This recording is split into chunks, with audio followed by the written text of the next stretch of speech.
Avísame, ahí está grabando. Perfecto. Bueno, gracias por venir. Les decía, soy Eduardo Cosi, yo estoy especializado en el campo del autismo en particular, dentro de lo que hoy se llama trastornos del espectro autista. Vamos a hablar particularmente del centro gravitacional, el mayor peso específico del espectro del autismo, que es el trastorno de autismo, y su tratamiento. Entonces, eso fue un poco la...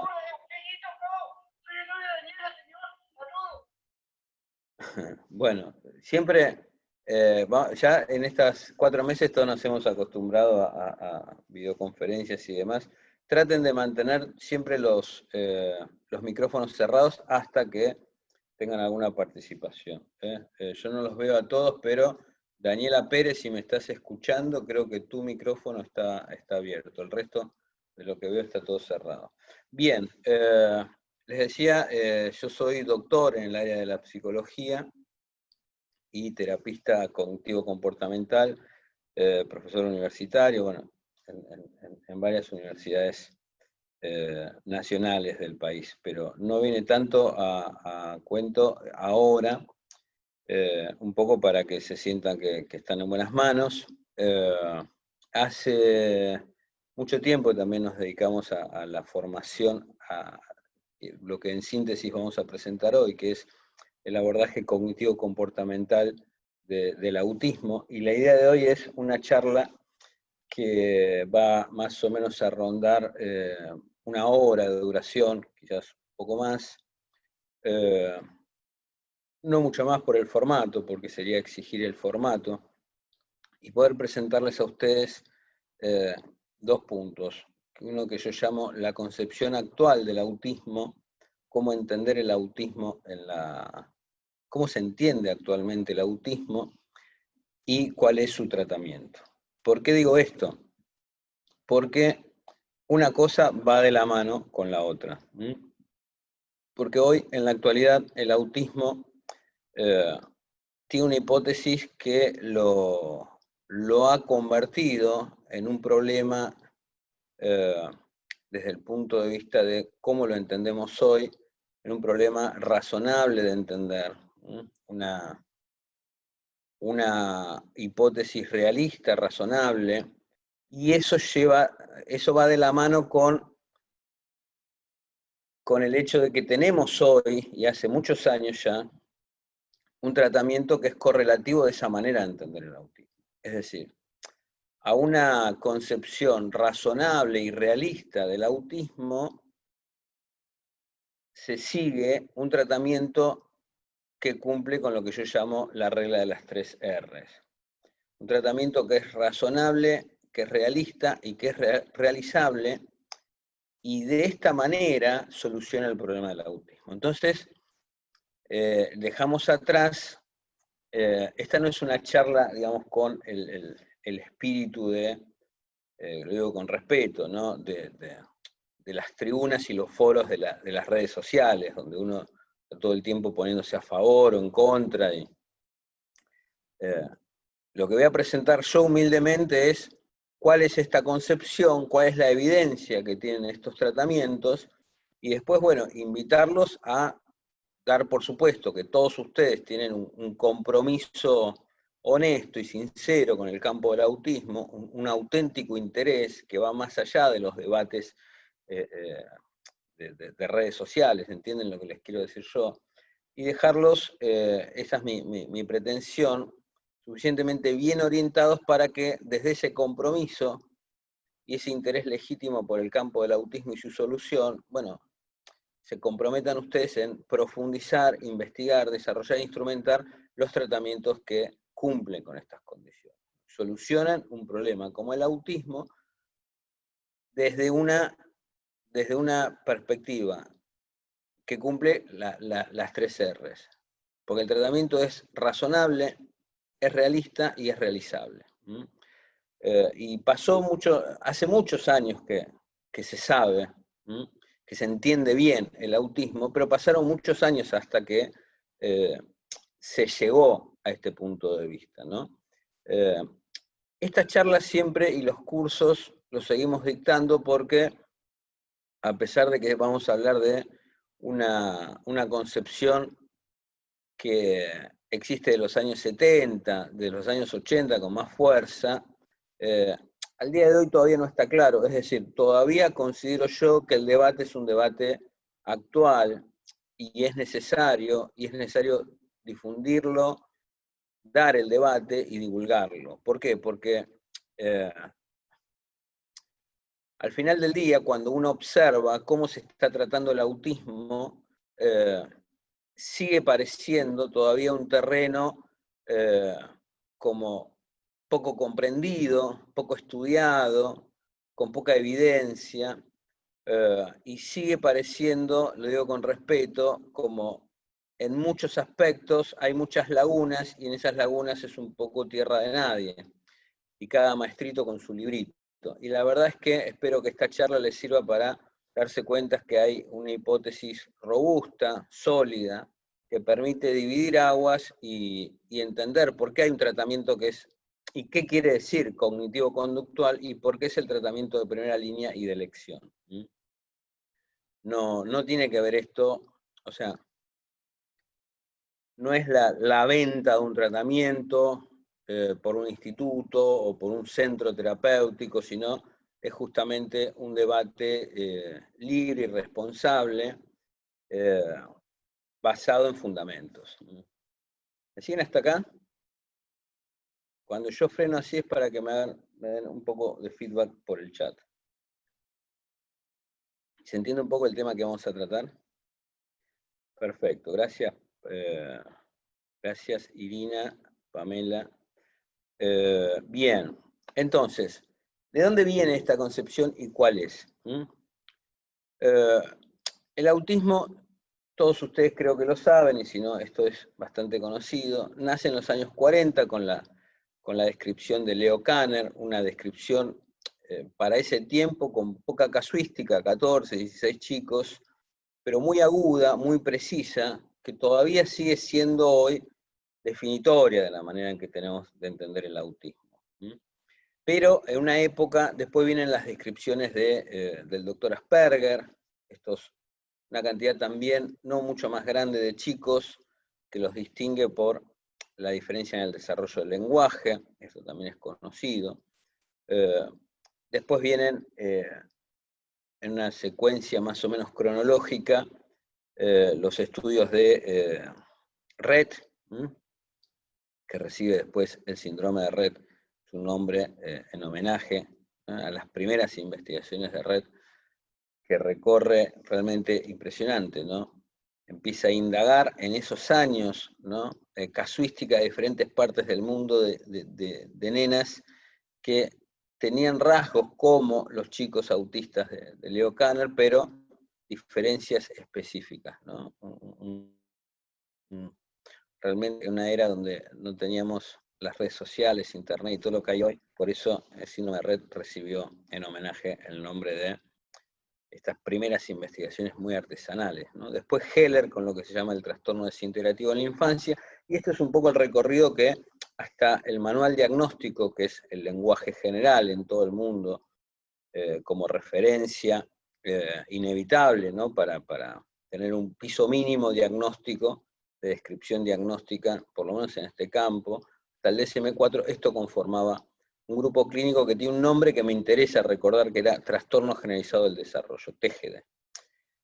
Hace ya algunos años, el DSM-5 lo cambia todo en el campo del autismo y estos trastornos relacionados con el autismo, Asperger, Rett, desintegrativo, y reaparece una categoría que desde 1979 estaba de la mano de Lorna Wing, que era la tríada del espectro, la tríada de Wing, que inaugura la noción de espectro autista, y hace unos años, no me acuerdo ahora si 2013, pero unos años después en castellano, todavía en la Argentina no tenemos la traducción oficializada, homologada al castellano del DSM-5, el DSM-5 hace desaparecer todo este grupo clínico y aparece una sola noción, desaparece incluso la idea de trastorno de autismo, aparece la noción de espectro trastornos del espectro del autismo, o trastorno del espectro autista. Recuerden que para nosotros es un detalle, porque estamos acostumbrados a obtener la información de Internet, pero por cuestiones de orden público, las traducciones de estos manuales necesitan esperar a una traducción oficial homologada. Por eso algunos van a hablar de trastorno del espectro autista, otros trastornos del espectro del autismo, según las traducciones del inglés. Bueno, lo cierto es que en los años 40, ¿qué pasa? Estas descripciones confundían un poco, eran un poco una mezcla entre una psicología fuertemente psicoanalítica. El psicoanálisis en la psicología clínica es hegemónico hasta mitad del siglo XX, hasta los años 50, en todo el mundo, o en gran parte del mundo, en Estados Unidos fuertemente.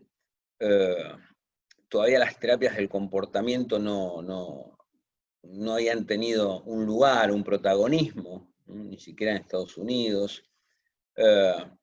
Y el autismo empieza a discutirse entre una neurología que no es la de hoy, el campo de la psiquiatría y la psicología psicoanalítica, y queda más o menos difusamente definido entre el grupo de las psicosis infantiles, y las teorías que daban vueltas tenían que ver con, bueno, definiciones psicológico-psicoanalíticas, donde se culpabilizaba a los padres. Esto es más o menos conocido, no me voy a detener demasiado, pero quiero llegar al tema. Tratamientos desde lo teórico, buscar en las tempranas relaciones madre-hijo, en la conformación de la subjetividad, su diferencia con la neurosis. Claro, el psicoanálisis, que había tomado alguna parte de la agenda de la psiquiatría, luego de sus éxitos en el campo donde nace, que es el estudio de la neurosis psicológicas. Bueno, el psicoanálisis buscó desde su diferencia clara que hay entre lo que venía pensando como neurosis infantil y su cuerpo teórico, y cómo pensar este otro campo clínico. Bueno, todo fue desaciertos, desencuentros, todo fue muy desafortunado y perjudicial, ¿no? Porque los tratamientos iban desde, bueno, aplicaciones del psicoanálisis que no llevaban a ningún lado, hasta tratamientos de institucionalización, con internación, muy perjudiciales, hasta casi una culpabilización permanente de los padres, en particular las madres. Pero por otro lado estaba la neurología. ¿Por qué llego a este punto? Para entender el tratamiento cognitivo-conductual y la concepción actual. Pues la neurología es la que da verdaderamente el primer paso, pero no da el último paso. ¿Por qué digo esto? La neurología es la que nos ayuda, ¿no? Le ayuda al mundo a desbancar esa hegemonía que tenía el psicoanálisis, demostrando el primer paso en una hipótesis razonable. Cuando uno ve, que no es donde vamos a entrar en detalles en esta charla, porque también hay mucho acceso a esta información, cuando uno ve las características del comportamiento de los chicos con autismo, dividida en 3 ejes, desde Leo Kanner, todavía hasta el día de hoy, las interacciones sociales, las características en el contacto ocular, la expresión facial, las posturas, la no reciprocidad emocional y afectiva, la dificultad en las relaciones con pares, desde muy temprano y con diferentes características a lo largo del desarrollo de la infancia. Retengan esta noción, la de infancia. Un segundo eje en el desarrollo de la comunicación y el lenguaje. Retengan la noción de comunicación. Un lenguaje que no aparece o aparece tardíamente, con muchos problemas, con características de mucho compromiso o restricciones, pobreza versus la riqueza que a la misma edad tienen los chicos en la adquisición del lenguaje. Y después una serie de características muy definitorias que aparecen en lo que se llama el eje de los comportamientos e intereses restringidos, con características muy idiosincráticas, repetitivas y estereotipados.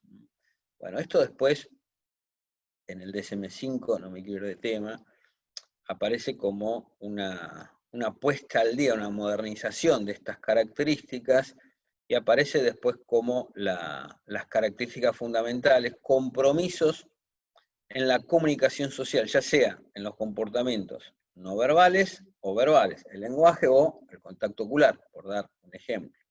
Por supuesto, los no verbales se detectan más tempranamente. Es importante, retengan esta idea de lo temprano que importa detectar los comportamientos y lo temprano que aparecen y se manifiestan los problemas, ¿no? Los signos en el comportamiento que nos permiten el diagnóstico o los problemas que trae a la vida y al desarrollo del chico durante la infancia. Retengan esta noción también de infancia, porque todos estos componentes nos van a permitir entender con claridad qué es el autismo.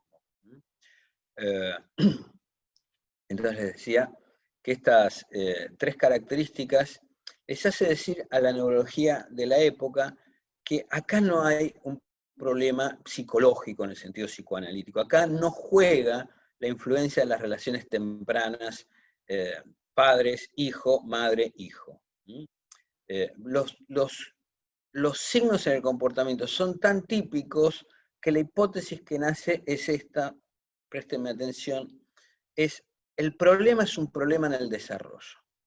Y esto es el primer piso fuerte donde hace pie, donde hace tierra la solución del autismo. El problema es un problema del desarrollo. Claro, la neurología, ¿qué va a pensar? Va a pensar el neurodesarrollo.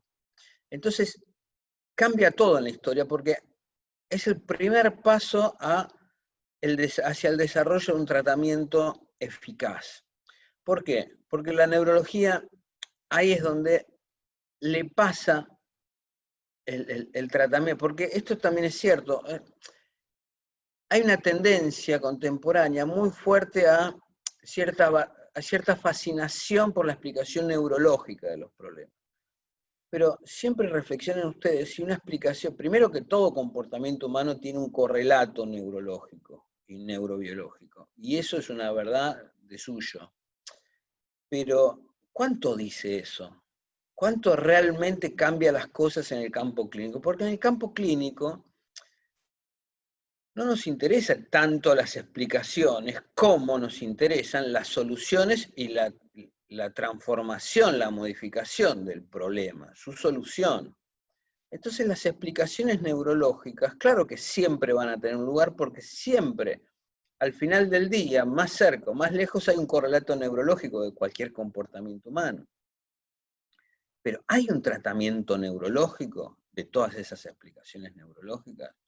Y mucho menos tratamientos hay que explicaciones neurológicas.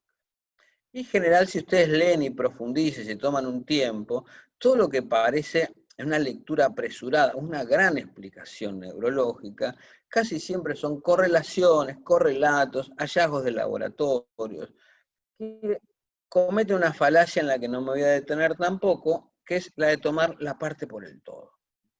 Y esto, si quieren hacer este ejercicio, tómenlo en cuenta, ¿no? Casi toda explicación o teoría neurológica del autismo explica algunos casos. Lo que no se explica es lo que un psicólogo que les voy a presentar hoy, que se llamó Ángel Rivière, decía, definía el autismo como el modelo de las vías comunes. ¿Qué quiere decir? Que los chicos con autismo, no es que todos son diferentes, pero tienen rasgos, denominadores comunes muy fuertes. El autismo es un tipo de problema muy característico y muy típico, y eso importa para detectarlo, pero también importa para diferenciarlo de otras enfermedades o condiciones, como el síndrome de Rett, el trastorno desintegrativo. ¿Por qué? Porque es típico en su forma de presentación, pero también es típico en su forma, contemplando grados, más gravedad, más severidad, menos gravedad, pero con cursos de desarrollo bien típicos y definidos, entonces con pronósticos bien definidos y bien diferentes a otras condiciones, síndromes o trastornos de base más claramente neurológica, que tienen pronósticos menos favorables. El autismo tiene un pronóstico muy favorable desde el punto de vista de su evaluación diagnóstica y sus características y su curso de desarrollo. Es decir, estas características, ¿sí?, estos tres ejes, ¿no?, que vio la neurología, bueno, está bien, dio un paso fundamental en la historia porque delegó el tratamiento a la psicología, pero ya no a la psicología psicoanalítica, esa especie de noche donde todos los gatos son pardos y todo se confunde y todo es ambiguo y oscuro, sino ya estamos en los años 60, cuando la neurología le dice a la psicología del comportamiento, a los psicólogos conductistas, que ya habían tomado las terapias del comportamiento, habían tomado protagonismo, ya el psicoanálisis ya no era toda la psicología clínica, todavía tenía mucha fuerza, pero le encomienda lo que se llama el tratamiento terapéutico educativo. Es decir, como estos chicos tienen un problema del desarrollo, y lo tienen, el tratamiento tiene que ser educativo.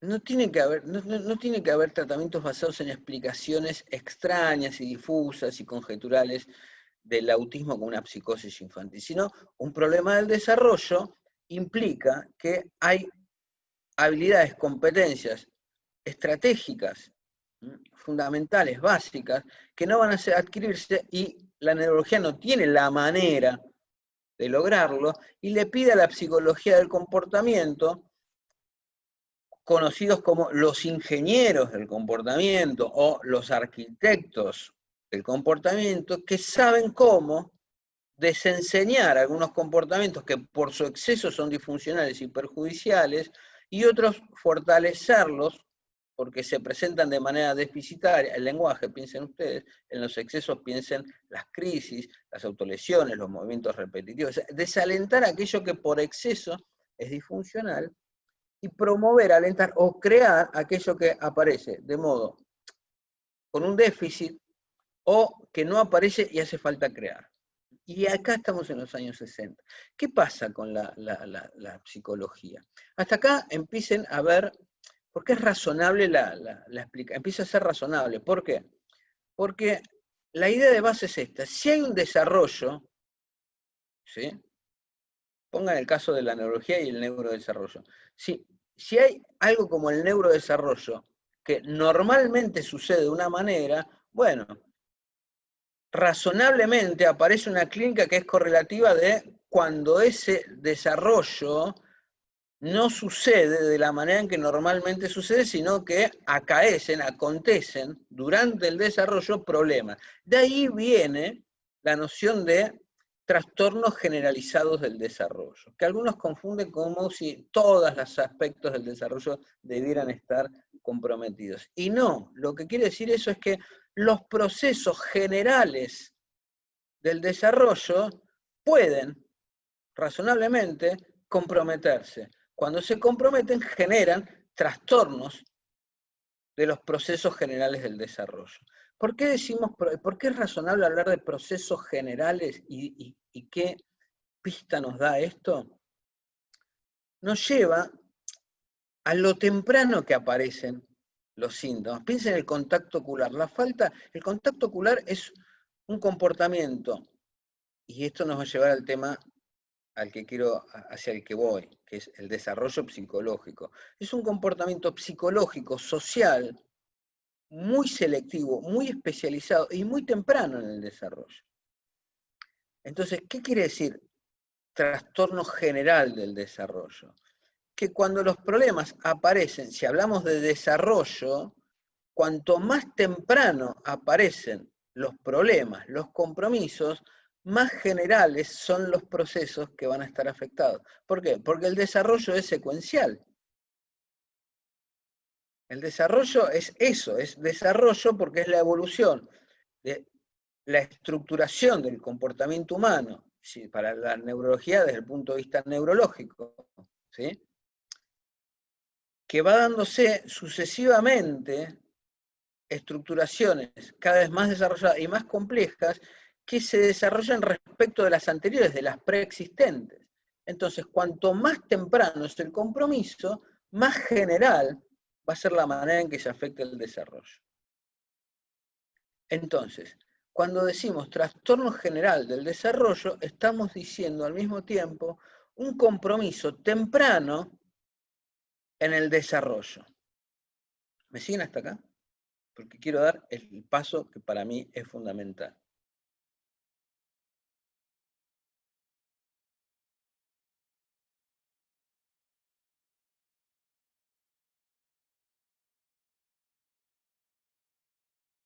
Bueno, tenemos 3 o 4 feedback del chat. Continuamos entonces porque el tiempo es oro.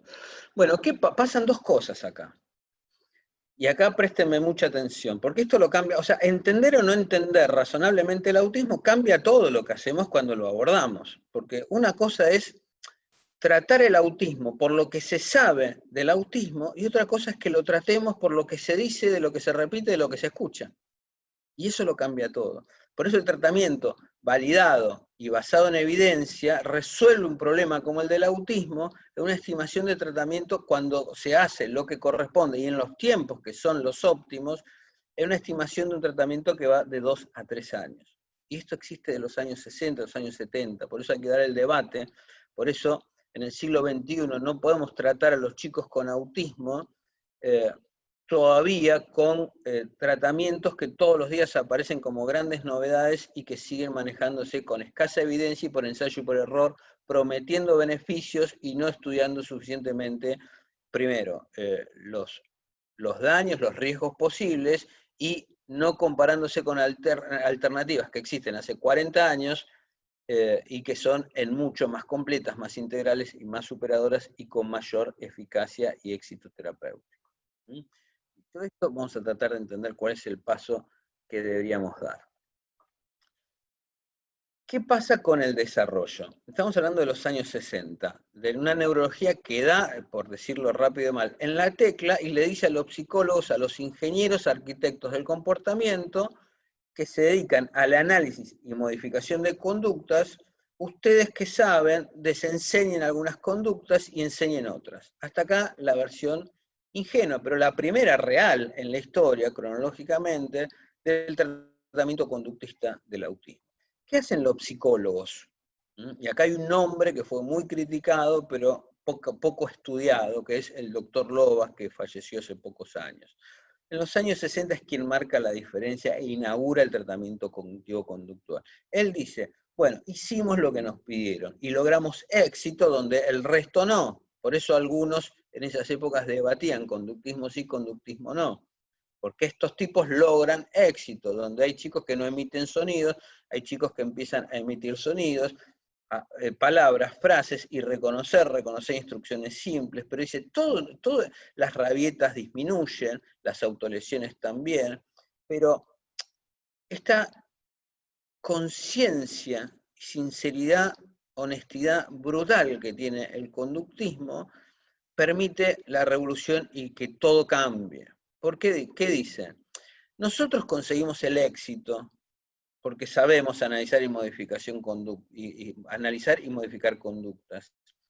Pero al mismo tiempo, este gran éxito nuestro es nuestro gran fracaso, porque esto no soluciona el problema del autismo. Y ahí empieza el esfuerzo por atender a la solución del problema y no meramente al análisis y modificación de conducta. Es decir, no al efecto de superficie, a la punta del iceberg, sino a aquello que es la condición de posibilidad de la superficie, de la punta del iceberg, la base. ¿Y cuáles son las bases? Es aquello con lo que coincide la neurología, pero que la neurología no alcanza a ver porque no es su especialidad.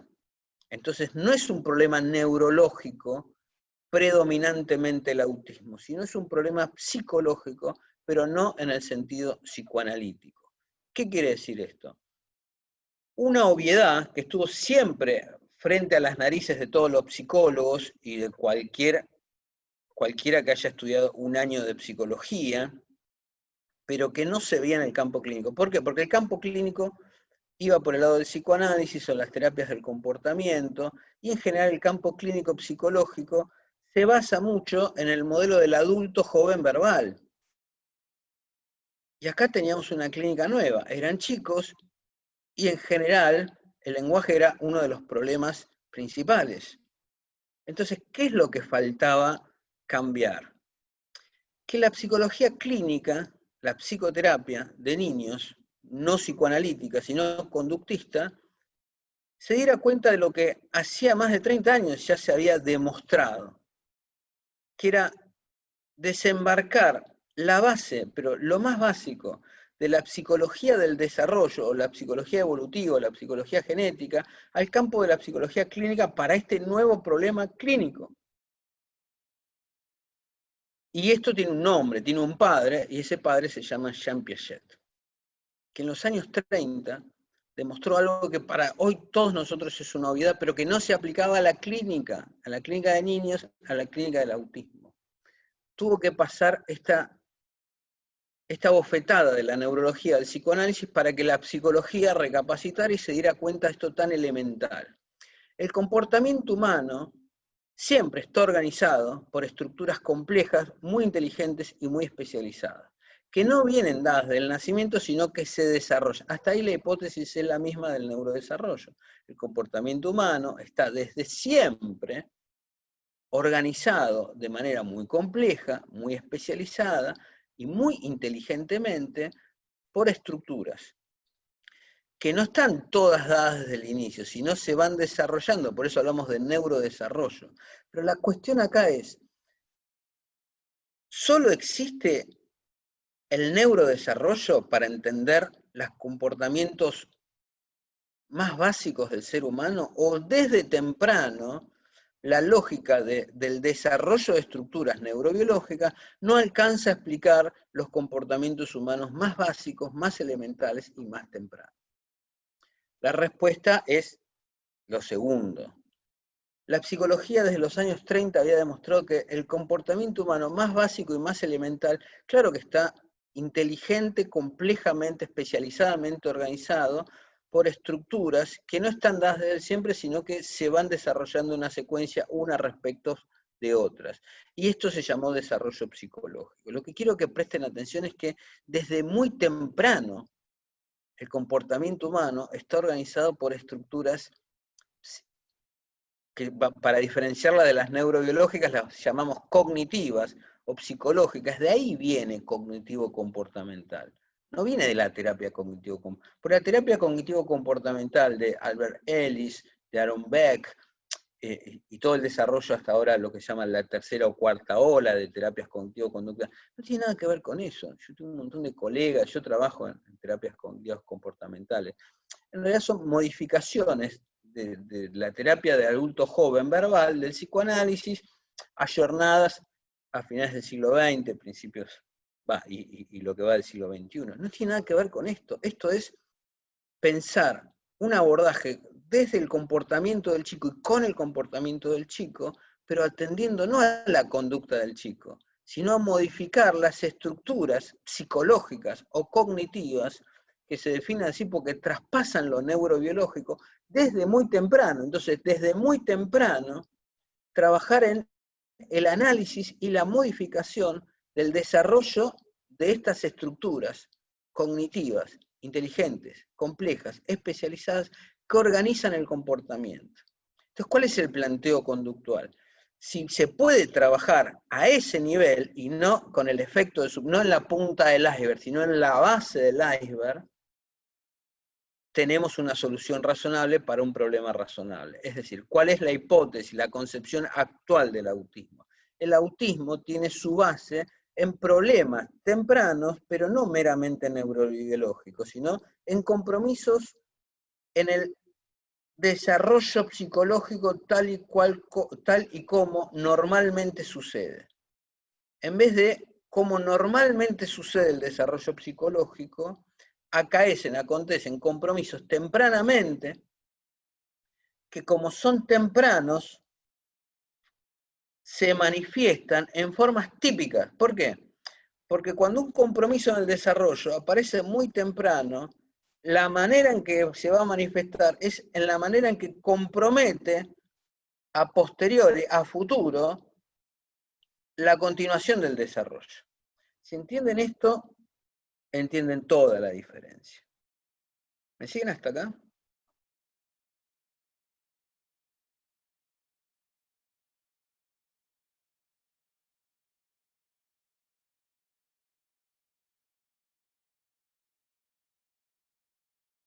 Bueno, continuamos entonces, porque el tiempo es oro. Bueno, me detengo un segundo con esto, Irina, porque sí, quizás la confusión la traje yo. Lo que se llama terapia cognitivo-conductual, cuando nosotros hablamos de terapia cognitivo-conductual o abordaje cognitivo-conductual, en el autismo en realidad es una especie de neologismo argentino. En el mundo se llama abordaje comportamental. Lo que pasa es que acá en la Argentina es medio mala palabra porque somos una región que fue muy anticonductista, entonces se estudió poco y mal al conductismo y confunde el conductismo con el conductismo de principio del siglo XX, el estímulo y la respuesta. Acá estamos hablando de un conductismo post años 60, cuando ya en el mundo se había acusado recibo de todo lo que fue la revolución cognitiva, la aceptación de procesos complejos, unidades centrales de procesamientos, procesos cognitivos complejos que organizan y estructuran el comportamiento. Ya había pasado el conductismo de principios del siglo pasado, ya había recibido toda la crítica de la psicología del desarrollo, que es lo que llamaríamos nosotros la psicología cognitiva del desarrollo. ¿Cuál es la diferencia entre los estudios de psicología cognitiva? Que en realidad estudian las estructuras ya establecidas en el adulto joven. ¿Qué es la psicología del desarrollo? Estudia el desarrollo y la evolución, cómo se van formando estas estructuras cognitivas complejas tempranamente durante la infancia. Entonces, ¿qué digo, Irina, con esto? Perdón, a los que no están leyendo el chat, Irina pregunta, dice que se perdió un poco con la diferencia con las TCC. Las terapias cognitivo-conductuales, en realidad, nacen en los años 60, pero con otra línea que no tiene nada que ver. Viene de un ayornamiento, un mejoramiento, una transformación más práctica de elementos que ya estaban en el psicoanálisis, pero despojados del cuerpo teórico, conceptual del psicoanálisis, pero se siguen basando en el relato de las personas, en sus representaciones, en los registros de sus representaciones, en los sesgos y distorsiones cognitivas. Es decir, es una clínica más convencional que trabaja con problemas psicológicos y emocionales de adultos jóvenes que puede aplicarse a niños. Cuando hablamos de terapia cognitivo-conductual, casi es un neologismo argentino, que hoy se escucha un poco más en el mundo, pero quiere decir que lo que quiere decir terapia cognitivo-conductual en el campo del autismo es algo muy preciso, muy específico. Quiere decir que el abordaje es conductual, pero no trabajo con el análisis y modificación de conductas, sino que trabajo desde el comportamiento, y eso es lo que vamos a conversar ahora, con la hipótesis de poder acceder al desarrollo de las estructuras que organizan el comportamiento. Pero presuponiendo, piensen lo que les dije antes del contacto ocular, o en el mismo lenguaje, que estas estructuras con las que tenemos que trabajar no pueden ser meramente neurobiológicas, sino que son entendidas ya tempranamente como procesos psicológicos por su componente lógico, por su componente social. No sé si se entiende un poco más ahora. El contacto ocular es un comportamiento claramente social. ¿Tiene un correlato neurobiológico? Sí, pero tiene una dimensión social irreductible. Piensen en el lenguaje, mucho más. El lenguaje es el lenguaje de la comunidad a la que pertenezco. El chico con autismo, de padres franceses y abuelos franceses, que vive en Francia, no habla a los 3 años, no habla francés. Y si a los 3 años adquiere, o a los 4 años adquiere el lenguaje, adquiere el francés. El chico con autismo en la Argentina, de padres argentinos y abuelos argentinos, estoy exagerando el ejemplo, que a los 3 años no habla castellano. El lenguaje es una estructura cognitiva compleja muy temprana. Tenemos que entender lo temprano que está lo psicológico. Porque el lenguaje se adquiere normalmente al año y medio, son 18 meses. Pero es una estructura muy compleja, que presupone sintaxis, gramática, correspondencia social, o sea, todo el mundo social ya adentro. Todo esto no lo imaginemos con la simpleza de porque le hablamos, habla, como si entraran palabras y las palabras después salen. Pues salen con sintaxis, con gramática. Nosotros no enseñamos el lenguaje se hace posible por el desarrollo de estructuras cognitivas que lo hacen posible, son competencias. Y son tan tempranas que a los 18 meses ya están maduras y en su forma crítica y adquieren semejante estructura, con semejante potencia, y una dimensión tan social, tan lógica, tan especializada como es la del lenguaje. No podemos pensar el problema del desarrollo durante la infancia en términos neurobiológicos porque sería muy pobre nuestra manera de pensarlo. Tenemos que pedir entonces contribución a la psicología del desarrollo psicológico. ¿Se entiende? Este es el cambio que hay que dar para entender. Y desde la psicología de los procesos del desarrollo de estructuras cognitivas o psicológicas, preguntarnos si es posible trabajar en una modificación no de conductas, sino de estas estructuras. Y esas preguntas se las tenemos que hacer a la psicología del desarrollo. Por eso el tratamiento es cognitivo-comportamental, porque es un abordaje comportamental que no tiene la hipótesis de conductista del autismo, no tiene una explicación conductista del autismo, sino que la clave de la concepción del autismo es un problema temprano de los procesos del desarrollo psicológico. La intervención es conductual, pero la explicación es cognitiva. La pregunta que tenemos que responder es si se puede y cómo se puede influenciar en estos procesos. Como la sintaxis y la gramática de un chico de 18 meses que habla, ¿sí? No pudimos enseñarla, pero él pudo aprenderla, entendemos que este proceso del desarrollo es fuertemente autónomo. Lo que nos queda por resolver es si es absolutamente autónomo, entonces no podríamos incidir, quedaríamos reducidos, como los neurólogos plantean, meramente a enseñar o desenseñar, pero como plantea Lovász, o planteó Lovász, mejor dicho, escasos serían los progresos que lograríamos. Arreglaríamos cosas, pero no solucionaríamos el problema. Entonces, por eso el tratamiento prototípico que diseña Lovász para el autismo es preescolar. ¿Por qué? Porque cuanto más temprano aprendemos a diseñar un tratamiento, más afectamos en beneficio del chico y de su desarrollo. Esto es lo importante de los trastornos que se llamaban en el DSM-4 de inicio en la infancia, porque lo que hagamos tempranamente afecta a futuro la vida toda de la persona. Entonces es crucial dar el debate y entender cómo y por qué abordar de una manera o de otra. Si abordamos tempranamente estos procesos tempranos del desarrollo, podemos impactar de manera profunda en alcance y en tiempo en el problema del autismo. El problema del autismo empieza a tener una hipótesis razonable de solución. ¿Y cómo se puede impactar?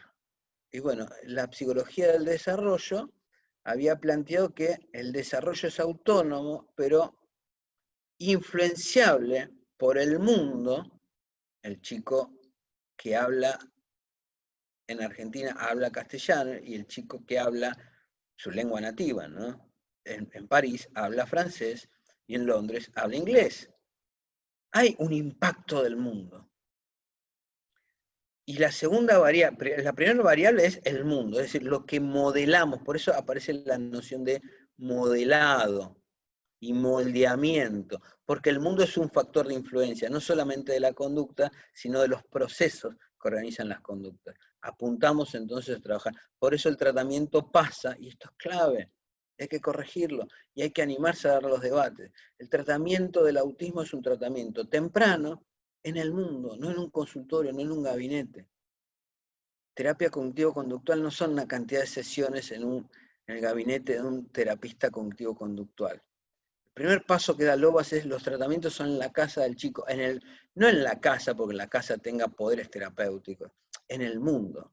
¿Por qué? Donde el desarrollo se da, el desarrollo se tiene que trabajar.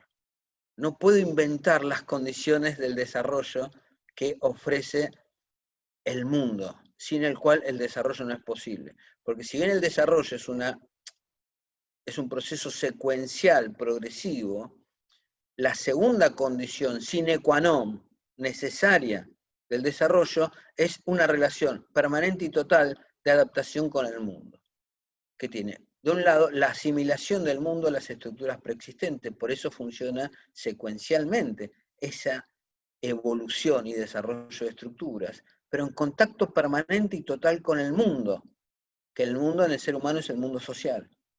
Y esa es la segunda condición sine qua non, no puede no estar. Entonces, a esa asimilación a las estructuras que ya existen, hay una otra cara de la moneda que es la acomodación. Esas estructuras se acomodan, acusan el impacto, acusan recibo de esa interacción permanente con un mundo que es un mundo social. Entonces, ¿dónde se hace el tratamiento? En el mundo. ¿Y cuánto dura el tratamiento? Mucho. No en años, en horas semanales. ¿Por qué? Porque voy acompañando un proceso que se ajuste lo más cerca posible al proceso del desarrollo psicológico normal, acusando recibo de que hubo problemas, entendiendo esos problemas y haciendo los ajustes necesarios para que las transformaciones y los cambios que puedo operar en el mundo y a través de la experiencia comportamental, quiere decir la experiencia del chico, en una estimación de tiempo razonablemente breve, en términos clínicos, en 2 o 3 años, las transformaciones que puedan hacer yo equiparen lo antes posible en edad al chico a el desarrollo psicológico normal. ¿Qué quiere decir normal? Quiere decir promedio poblacional. ¿Por qué? Porque el medio ambiente es uno con el modo promedio poblacional del desarrollo psicológico, es decir, el desarrollo, entre comillas, normal en ese sentido, el que, como normalmente sucede. Lomas decía, el problema del autismo es que el medio ambiente promedio va perfecto con el chico promedio. Y al chico que no es promedio poblacional, en el sentido en que su desarrollo no sucede como normalmente sucede, el medio ambiente le es insuficiente. Presten atención a esto. O sea, el medio ambiente empieza a ser un insumo que va generando estructuras idiosincráticas. Al ser idiosincráticas, no genera la afinidad promedio poblacional entre medio ambiente y desarrollo que se necesita durante la infancia desde temprano. Entonces genera patrones a los cuales el chico se va a aferrar con una fuerza más extraordinaria y que va a convertir a esos patrones en idiosincráticos, en repetitivos, en estereotipados y respecto al desarrollo en insuficientes, restringidos. Le va a dar una pobreza respecto a lo que necesita como insumo durante la infancia para desarrollar la especialidad de las estructuras cognitivas. Entonces el chico autista lo tiene todo, pero no puede hacer uso óptimo de todo lo que va desarrollando, porque va adquiriendo inflexibilidad, rigidez en los patrones a los que se aferra, porque va tomando una distancia en la afinidad promedio poblacional entre desarrollo y medio ambiente promedio. ¿Me siguen hasta acá?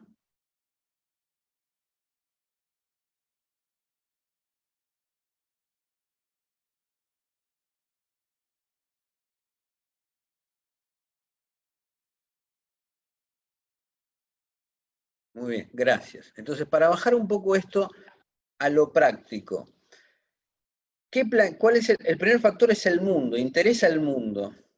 Ya se dan cuenta ustedes que trabajar, ¿qué empieza a pensar el conductista? No es ese señor malo del laboratorio de 1914 que asustaba a los chicos. Es alguien que trata de pensar razonando y de manera ordenada y de manera razonable y realista. Entonces, piensa de esta manera.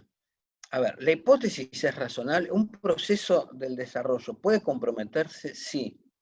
¿Puedo en 40 minutos, en 3 sesiones diarias, con algunos ejercicios, corregir o voy a necesitar más tiempo? No, voy a necesitar más tiempo. ¿Y qué condiciones? ¿Con qué condiciones tengo que trabajar? Y con el mundo. Entonces son tratamientos que se desarrollan en contextos, entre comillas, sociales naturales, la casa, el aula, la escuela, la plaza, el día cotidiano, en la vida cotidiana y durante una cantidad importante de horas, de 20 a 40 horas semanales, pero organizadas porque el desarrollo tiene 2 condiciones. Tiempo mínimo de duración. Las cosas tienen un tiempo. Las cosas llevan un tiempo. No hay magia. Pero la segunda condición del desarrollo, en relación al tiempo, es hay una secuencia lógica que respetar. Y siempre que empiezo el tratamiento ya hay un desarrollo que ya sucedió. Hay que tratar de entenderlo y acompañándolo, haciendo ajustes en él, pero considerando que hay un desde dónde partir, como planteaba Piaget, de un estado de desarrollo a un estado de mayor desarrollo, haciendo ajustes y transformaciones, tratando de utilizar el mundo, que somos nosotros, como una influencia para el cambio. Y el segundo factor de influencia en el desarrollo de estructuras cognitivas que organizan el comportamiento es la experiencia del chico con los objetos. Entonces, ¿qué define el tratamiento? Deja de ser análisis y modificación de conductas en el sentido terapéutico-educativo y pasa a ser terapéutico-educativo en un sentido cognitivo-comportamental. Es terapéutico-educativo en un sentido de un programa de aprendizajes que se organiza como a través de una serie de programas de aprendizajes que organizan experiencias con el chico. Básicamente lo que organiza el tratamiento conductual no es un premio y castigo, sino son experiencias que dentro del punto de vista del objetivo que tiene es el aprendizaje, no en sentido escolar, sino que el desarrollo acontezca esos aprendizajes, que aparezcan cualidades nuevas, pero con la influencia de los ajustes que hacemos para provocar modificaciones. Por ejemplo, en un chico que no tiene contacto ocular, lograr el contacto ocular. Desde esta perspectiva, ¿qué quiere decir lograr el contacto ocular? No es que el chico mira o no mira los ojos y lograr que mire o no mire. Eso es el efecto de superficie, pero el planteo del tratamiento no está en la punta del iceberg, sino está en la base de la organización.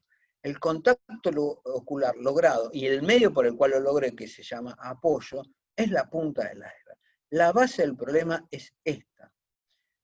Un chico no es que no quiere mirar a los ojos, no puede hacer contacto ocular. Si no puede hacer contacto ocular desde el punto de vista de las estructuras cognitivas, hay algo que se llama, son las etapas más tempranas del desarrollo, el predominio de las estructuras de coordinación perceptuales y motoras, o sensoriales y motoras.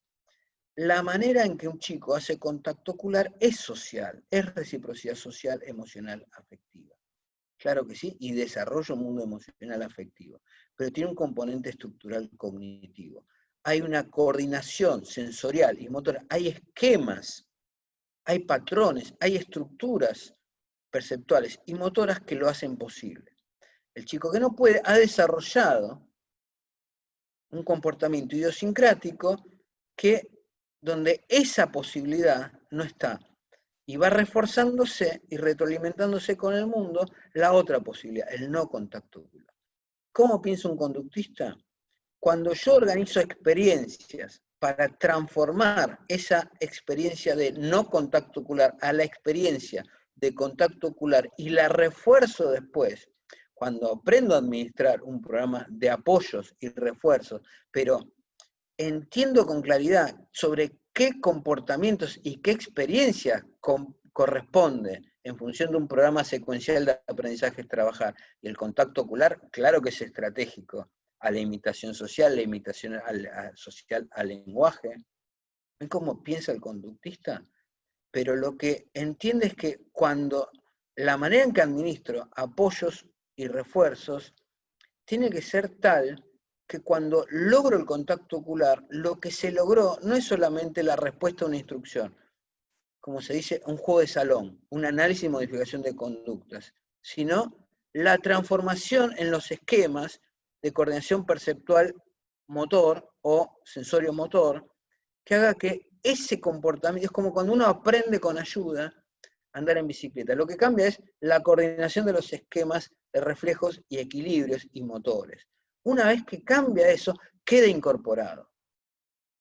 Entonces no enseño cada cosa y que después a riesgo de una pobreza que no permite su generalización, sino desde las experiencias busco la modificación del modo en que están coordinados, es lo que la psicología del desarrollo llama la reorganización. Un nuevo equilibrio en los patrones y en las estructuras que permitan la permanencia en el tiempo de esa nueva adquisición. Trabajo en un programa de aprendizaje, pero ¿dónde estoy trabajando todo el tiempo? No en la punta del iceberg, sino en las estructuras que hacen posible esos comportamientos. ¿Me siguen hasta acá? Se trabó. A todos, el resto está, ¿cómo ahí se trabó la imagen para todos? Entonces veo desde dónde retomamos. Perfecto. Bueno, Daniela, puede ser que, por eso vamos después, contactanos y te damos la grabación, porque puede ser que algunos de nosotros se nos trabe mientras escuchamos, pero la grabación va a quedar correcta. ¿Se entiende hasta acá? Entonces, ¿qué es un programa? A ver, cuando un programa conductista básico elemental, ¿no? Que se llama preparación para el aprendizaje. Que el chico pueda verme estando quieto y prestando atención. Bueno, eso ha sido muy criticado porque como es un adiestramiento, piensen como piensa el conductista, ¿no? Yo no los veo ahora, pero seguramente muchos de ustedes para seguir esta clase veo por los nombres que una mayoría femenina, están quietas mirándome y prestando atención. A ver, ustedes, bueno, no es un planteo sociológico, ideológico, cultural, ¿no? Es un planteo psicológico. Ustedes pueden hacer esto, y si quieren, con la cámara tapada, pueden hacerse un mate, pueden desconectar, pueden levantarse e irse, o pueden estar pensando en otra cosa. Tienen esa capacidad. Lo que incorpora el conductismo son posibilidades. El chico que puede quedarse quieto es el chico que ahora puede moverse. Antes era un movimiento sobre el que no tenía gobierno. Es decir, ahora tiene una competencia mayor. Si tiene esa competencia mayor es porque estamos trabajando, y si es generalizable, es porque el desarrollo está trabajando en él. No es que diga y reconozca palabras, es que adquiera el lenguaje. Y para eso tengo que trabajar sobre las estructuras. Si el chico puede prestarme atención, puede mantener la atención, puede distraerse. Ahora, cuando no puede prestar atención, ni siquiera se está distrayendo, no está pudiendo elegir. Entonces, cuando incorporamos posibilidades, no estamos sometiendo al chico. El conductista piensa que lo está liberando. Y efectivamente, si ustedes comparan los resultados en el tiempo, lo que hace el tratamiento conductual es liberarlo. Estamos sobre la hora. ¿Me van entendiendo? Me permito hacerle una recomendación, como si se entendió hasta acá,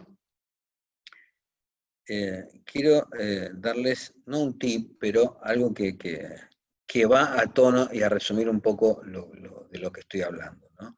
En general, cuando nos interesa el autismo, leemos sobre autismo, vemos videos de chicos con autismo y tratamos de observar la conducta autista.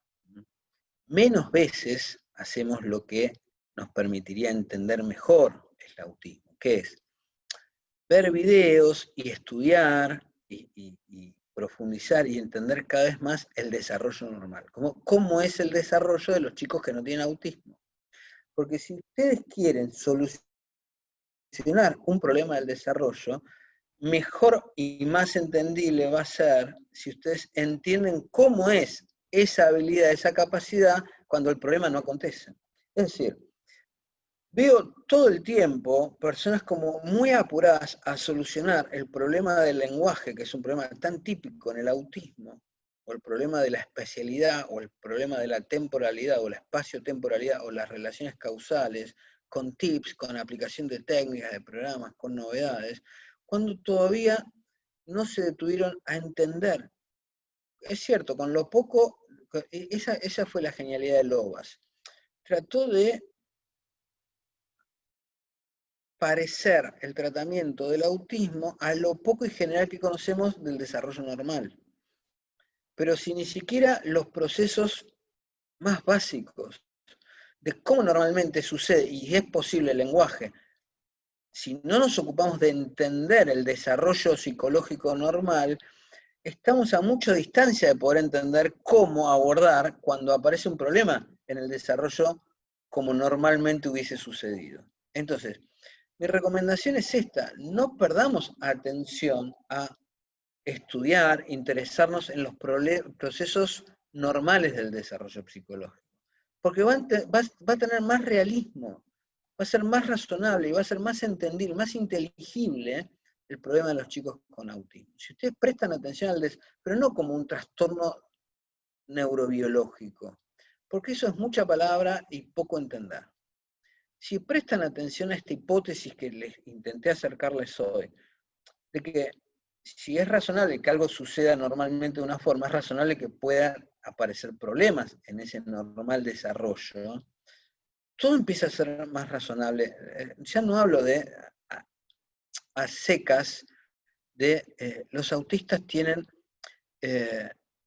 pensamiento visual. Y sí, bueno, pero es razonable desde el punto de vista del desarrollo. Si el lenguaje viene después y el lenguaje rápido engarza, ¿sí?, en los procesos del desarrollo de la inteligencia como una competencia nueva adquirida, pero muy tempranamente, y hay una diferencia quizás de 2 o 3 años durante la infancia, en los primeros 5 años, en la adquisición del lenguaje, es posible que un chico que adquiera y pobremente el lenguaje a los 3, a los 5 años, prevalezca el procesamiento visual, porque primero vino el procesamiento visual del pensamiento y después vino el procesamiento verbal del pensamiento. Porque el pensamiento es solidario del lenguaje, pero es consecuencia del desarrollo de la inteligencia. Entonces, el autismo desarrolla la inteligencia, procesos inteligentes que hacen que el pensamiento sea mucho más predominantemente solidario de la imagen, porque en edades críticas estuvo más presente la imagen, que es previa, a lo verbal, al símbolo, que es posterior. ¿Se entiende? Entonces, la hipersensibilidad auditiva, y si nosotros entendemos que nuestra audición tiene umbrales sociales y es una competencia cognitiva especializada, social, que responde a estructuras, y claro, el autismo no es que, como cuando se lo confundía con la hipoacusia, no es que no escucha, escucha de una manera idiosincrática. Entonces, hay hipersensibilidad auditiva o táctil, que tiene que, a ver, el desarrollo normal también tiene frecuencias hipersensibles, pero son diferentes, son otras. Y las secuencias y los umbrales de sensibilidad y de hiposensibilidad son otras. Entonces el autismo, con la explicación del desarrollo psicológico normal, es más entendible que haya experiencias dolorosas que no experimenten con dolor. Hayan experiencias que para nosotros son inocuas, que los desorganizan mucho. Y haya mucha desorganización con los espacios y tiempos, porque el desarrollo del espacio y el tiempo es una estructura, es una estructuración del desarrollo normal entre el año y medio, los 2 años y los 6 años, porque el espacio-temporalidad es una competencia cognitiva y social, porque compartimos un tiempo y un espacio socialmente, promedio poblacionalmente hablando. Entonces, esta es mi recomendación. Y ilustrando esto, les nombré un doctor en psicología también, como Lobas, que en 1997, Ángel Rivière, escribe un libro, da un curso en la ciudad de Tenerife que se llamó Desarrollo Normal y Autismo. Ahí está la clave. Lo pueden leer, lo pueden buscar ahora mismo en internet, Desarrollo Normal y Autismo, está en 2 partes en castellano, y lo adquieren gratis de la red. Pero ¿dónde está la clave de lo que nos está transmitiendo Ángel Rivière, que ya está especializado en psicología cognitiva y en psicología del comportamiento? Nos está diciendo que la clave para entender el autismo es entender el desarrollo psicológico normal, desarrollo normal y autismo. Así que espero que esto sea una guía para empezar con bases más sólidas, realistas y razonables, un tratamiento entonces que tiene una base razonable. Trabajo con la experiencia, porque ¿qué es lo que hace posible el desarrollo del lenguaje? La experiencia del chico en el mundo. Esta relación permanente y total de adaptación de 2 caras. La asimilación a estructuras preexistentes y la acomodación de esas estructuras al impacto, al acuse recibo del mundo. Trabajo en el mundo organizando experiencias que permitan cambios estratégicos, como golpes de timón, giros en el timón estratégicos, pero que acompañan un proceso que tiene tiempos y secuencias que no puedo saltar. No enseño, no analizo y modifico conductas, sino acompaño programas de aprendizaje haciendo ajustes en experiencias muy cotidianas, muy lúdicas. El tratamiento cognitivo-conductual del autismo preescolar se parece mucho a la currícula de un kindergarten, jardín de infantes. Porque el jardín también atiende no solamente a que el chico juegue, sino que desarrolle, pero que desarrolle jugando. ¿Está bien? Entonces la cantidad de horas no es un problema, porque el problema es que no sepamos organizar experiencias que sean interesantes, lúdicas, pero productivas. La diferencia con el jardín de infantes es que al finalizar el año tuve que no solamente haber acompañado el desarrollo y la maduración, sino que tuve que haber posibilitado cambios estratégicos, transformaciones, porque tengo el tiempo en contra, tengo que poner el tiempo a mi favor. Desarrollo normal y autismo de Ángel Rivière, sí, ya lo pueden googlear y bueno, va a ser de mucho provecho. Además, es un libro, es un curso en realidad, no muy lejano en el tiempo y que explica muy bien, ya en esos tiempos hablaba él de la tríada de Lorna Wing, del espectro del autismo, pero también habla del grupo clínico de trastornos generalizados del desarrollo.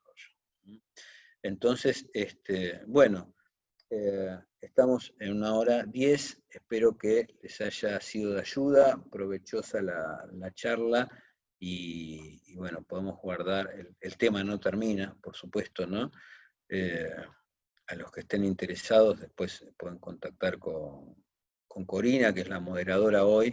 Eventualmente, una vez cada 2 meses más o menos, tenemos un curso cuatrimestral sobre estos temas y el desarrollo en detalle después del programa de tratamiento preescolar y el escolar, que es el que desarrolló la división TEACH. Pero sepan que el programa de LOAS en los años 70 demostró con una metodología muy rigurosa, y sus críticos más radicales le dieron razón, que el autismo, empezando bien y sabiendo qué hacer y haciendo bien las cosas, entre los 3 años y los 5 años y medio, a los 6 o los 7 años, está en 90% de los casos solucionado como problema.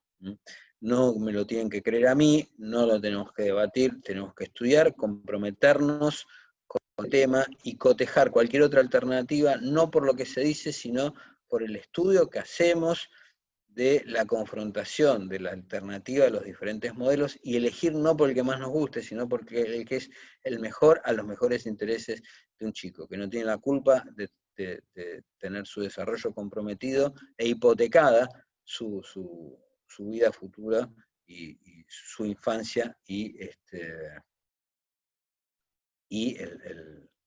el desarrollo completo de su adultez, dependiendo de que la oferta que nosotros hagamos sea la mejor o no. Entonces no es un debate de cada uno peleando por lo que más le gusta, sino es con honestidad, con el tiempo, dedicarnos a investigar, escuchar las diferentes voces, investigarlas, ponerlas a prueba, ver cuánto se pusieron a prueba cada uno de estos modelos, participar activamente del estudio y la investigación,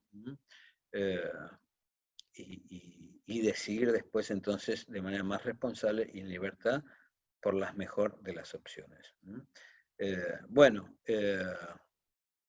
hasta acá es un poco la charla que yo tenía planteado. Quiero agradecerles de vuelta a todos la participación. Veo que nos mantuvimos todo el tiempo más o menos con la asistencia del principio, así que no los aburre, por lo menos no demasiado. Bueno, si no hay preguntas, voy a esperar un ratito.